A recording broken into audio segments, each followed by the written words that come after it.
I'm Paul Smith, the Kent Blind Bodger.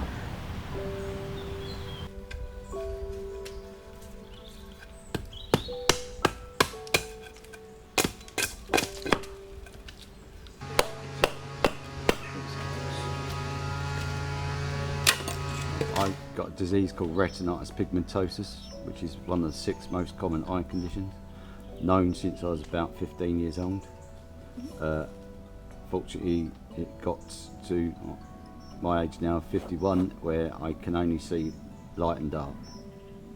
So I look through frosted glass. It all started off in 2019 when I went to see the blind woodturner at Axminster Tools. He's totally blind, but he does power turning, and through COVID in 2020 I couldn't do some wood turning because couldn't be close to anyone or any of the teachers, so I then thought I'd look up all about wood turning and where it come from, and found out about bodging.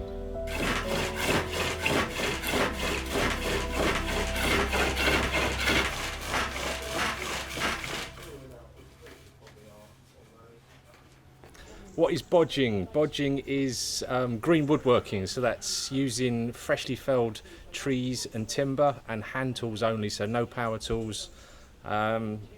It's quite old, it's been going on for a long time. The Romans did it, the Vikings did it, and we're doing it now.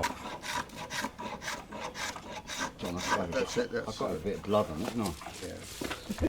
Bodging originally came from a term they used in the Chilterns, where they used to manufacture within the woods all of the chair parts for the chair industries, and they were known as bodgers. Come to green woodworking for the first time and I went up to John's Wood. You go up in there, you're in the middle of nowhere. It's so quiet and peaceful, it's amazing.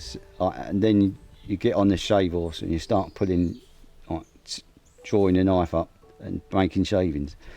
The sounds are amazing. Then you get on the pole lathe and it's just this bird singing. There's nothing else there. You do forget yourself. I know I do. I've walked away from the shave horse without my stick and realised, I've got to go and find it. So yeah, you just lose yourself. It's so quiet and peaceful. Really good for mental health as well.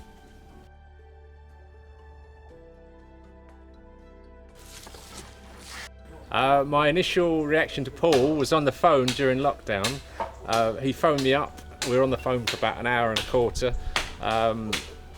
I didn't think he was going to get into it, if I'm honest. I thought it would be a little bit too difficult for him. And I'm absolutely gobsmacked because he's taken to it like a duck to water. He's very talented, and he's got a lot of skill.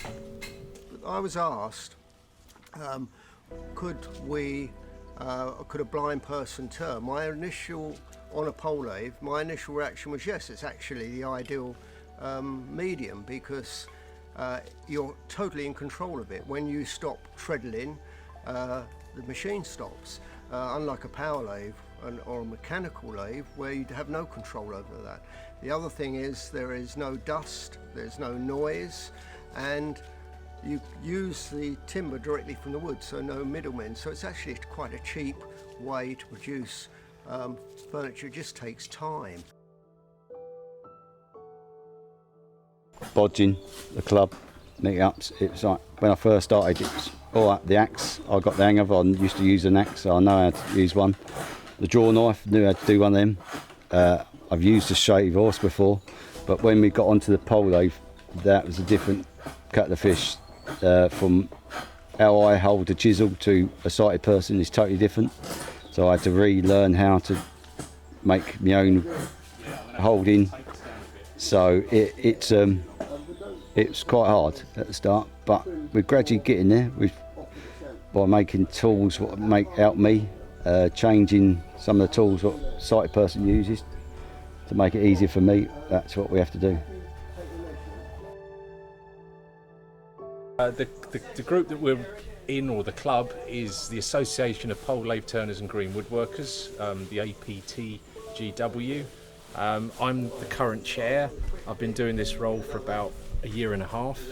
The organisation has been running since the early 90s. It's slowly picked up membership and sort of momentum. We're now at about 1,200 members. We've got members in the UK, members in Australia, America, Canada and Europe. Unfortunately for them, I spoke to a man called Phil. He was an amazing bloke. Sadly lost him, but he encouraged me to come along. Met with Darren, who brought me up, took me to the first club. And it's never looked back. And then John took me under his wing, and it's been a brilliant journey at the moment.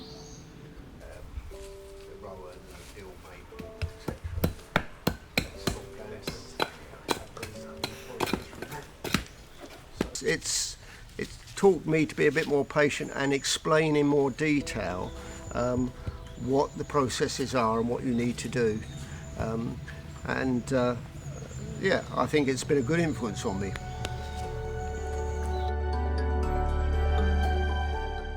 Get out there and give it a go, get involved. If you don't encourage more people, more diverse people, it just gets boring and stagnant. So, hopefully I could make people realise that everyone is the same. So it don't matter if you're blind, you're disabled, we're all the same. We're human beings. So if you can imagine getting, like for me, if I can get more blind people to come out of their house to try this and get into it, that could be a big game changer to them, so they're not sitting indoors for that. They could be out doing stuff like this and enjoying themselves and getting their health back, mental health. Yeah, that's the goal. If we can just get 1 or 2 people to come into it, that's what we need to do. Now, hold my hand. Right, you're going to stand on it? You're going to stand on it. Up. That's it. That's it. Give the camera a wave. That's it. Okay, yeah. So 1 stool. Well done. Thanks, John. Oh, gee. Take that home and put it in your garden. See that, mate?